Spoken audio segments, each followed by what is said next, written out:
Hey, my name is cydnaide, but you can call me Cy, and welcome. And for those returning, I see you, boo. Happy Friday, everyone. Director Kjun just posted the Friday update. Unfortunately, it isn't great news. Sorry, guys. The PS5 update for inZOI has officially been announced, and it's for Q1, or at least the first half of 2027. So yeah, that's whoo. I was really hoping, along with a lot of other ones or a lot of other people, that it would have came out either sometime late this year. However, the inZOI team had another plans, and honestly, as disappointing as it may be, I would rather it be worked on than just rushed out because they're trying to meet a demand for people who just want the game out immediately. As with early access and delays, their main concern is making sure the game is enjoyable and importantly functional before release. I can imagine this has dampened many of you, as well as myself, expectations for a PS5 release, but at least we now have an updated time frame for when the game will come out. The video they showcase is of playing a beta/alpha version of the game on the PS5. So we can get a general idea of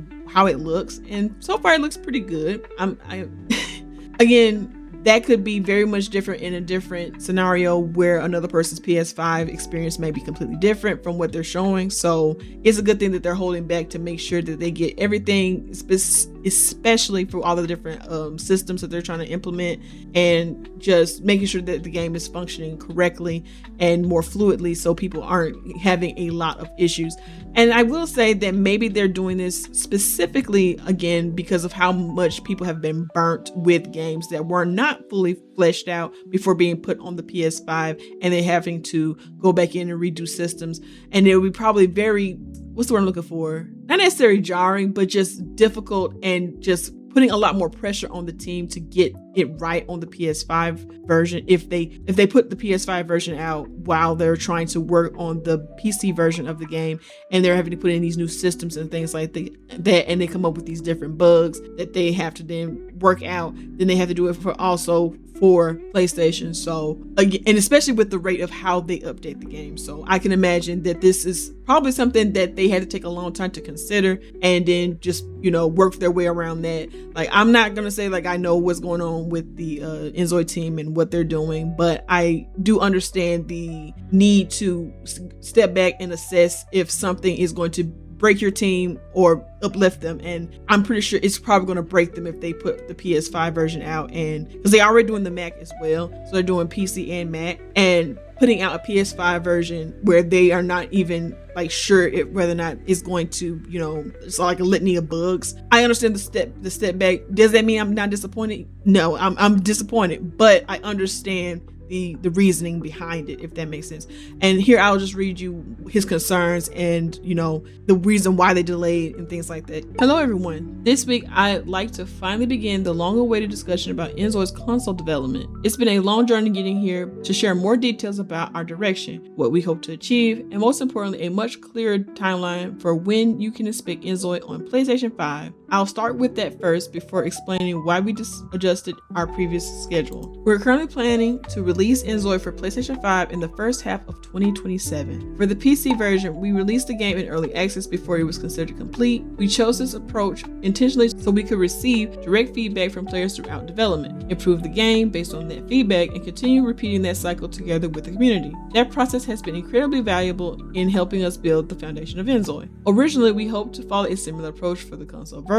However, as we studied the console player base and platform environment more closely, we realized expectations for console games are often quite different. Console players are generally accustomed to receiving a more complete and polished experience from the very beginning, without major setbacks during the process. After understanding that perspective, we felt we needed to approach the PlayStation version differently, even if it meant changing the way we've developed inZOI so far. Because of this, we have been focusing on improving every aspect we can imagine of the unreleased PS5 version as much as possible. This includes bringing our larger immersive cities full of autonomous Zoids to console hardware while carefully optimizing performance for fixed system specifications. We are also redesigning the experience around the DualSense controller rather than the keyboard and mouse controls, while considering gameplay on larger TV screens viewed from a greater distance than typical monitors or laptops. We do not simply want to recreate the PS version one-to-one on console. We want the experience to feel natural and fully suited for console players. players. Beyond smooth gameplay, we are also carefully considering screen transitions, UI structures, controls, and many other details that should feel comfortable when playing inZOI on PlayStation 5. Most importantly, we want players to feel that even with just the base game of inZOI, they already have a complete and satisfying experience. These are ambitious goals for the PlayStation version of inZOI, and we hope we can meet those expectations when the game releases in the first half of 2027. Okay, so they're saying that the game is coming out of early access, hopefully in 2027. That's what it seems like, or what he's saying here. Because of this development structure, we expect it to be difficult for us to hold large-scale public beta tests for console players, which I know may disappoint some of you. However, because our philosophy of developing alongside player feedback has proven so valuable for inZOI, we still want to involve the community, especially players who primarily play on consoles, in the continued development of the PlayStation version. We are planning to compile some gameplay videos where we demonstrate how different aspects of inZOI are being adapted for controller gameplay and larger screens. After watching, we hope you'll share your thoughts on what feels right, what could be improved, and what you believe would create the best possible console experience, whether through Discord or another suitable platform. We want to gather your feedback this way in the near future. In the meantime, let me know what you're most looking forward to when imagining inZOI on PlayStation 5. Are you hoping for experiences that are unique to console gaming, or do you simply want the same experience as PC playable on PS5?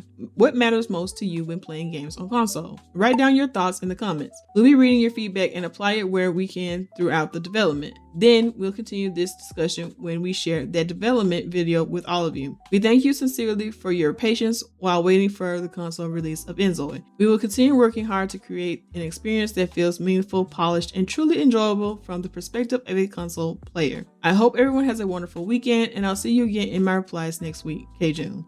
So I feel like they would do better if they gave them a demo on the PlayStation. I'm with like a lot of players on here. They're saying just put beta version on PlayStation 5 in the beta area where it can be like a little small tutorial of them going through CAS, then going and walking around the city, just interacting with other Zoids, but it just like in a short time frame or something like that. But they can just, get a feel for the game, and then just be in beta version. They'll just have some jobs, or they can do something like they can open one type of business or anything that would just stimulate them to understand what the game is about and how it would be if they could play it more in a more fleshed out state. But then again, also in that same breath, they're right. PlayStation players are a completely different breed than PC players, and we have been waiting and doing stuff, concerning this games for about for more than a year now, and we have different expectations when it comes to early access games than people that are on console, because again, most games on console are mostly fleshed out. They're barely in ever betas and stuff like that.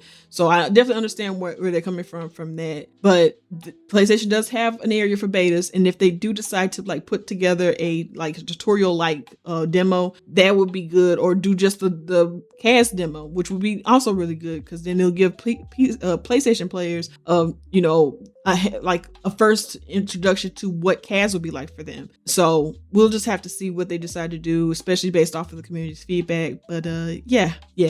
Hoping to all goodness that, that whatever feedback we get next week, if they're going to go over PlayStation to also talk about the other stuff that they said they were going to implement or do for this month or next month, and we get more answers on that, because right now it's a very sad news that we're not getting what we were hoping to get this year, but they never did promise per se, and that the roadmap would always change depending on needs of the team or what they can and can't do. And they let us know now, they're very transparent what they can and can't do, and right now they can't inZOI on PlayStation 5 in early access with the way they're developing the game. So kudos to them for being understanding of their own limits and being transparent with us about those limits, and the reasoning behind said limits. And I know they talking a lot of maybes and ifs and mights and whatever like that, and that's not very encouraging or giving us a lot to work with. But if you just don't know, you just don't know. Simple as that. Like at the end of the day, we all expect companies or even studios specifically for gaming to know what to do and how to do, but at least they're being honest about they don't know what they're doing, instead of spouting nonsense about they do, and then you get the product and it's crap. So at the very least, sometimes some people can take honesty as it is, for what it is, and then there's some people that just if you give me your honesty, then I consider you crap for it. So again, I'm glad they are brave in that sense to be humble about the situation. So am I disappointed? Yes, we all have the right to be disappointed about news that, you know, that doesn't work in our favor. But at the end of the day, we should still be, you know, mindful that these are still human beings that have limitations and maybe not enough experience in certain areas, and they're just trying to work their way around it, because again, this is their very first life sim game, and the way they're developing is completely different from what they've developed a game before. So yeah, keeping that in mind, leave that down in your comment section. You know, what do you guys feel about the, you know, the delay? How are you feeling? Is it just or are you like team me, let them cook? Because at the end of the day, I'd rather let them cook and see if they can do stuff based off of the community feedback and their own capabilities. I'm still going to be team let them cook. Anyway, and like always, if you like my content and want to support your girl, leave a like, comment, or subscribe for more vids like these where I cover most Wednesday and Friday devlog posts. And I'll see you guys next time. Bye.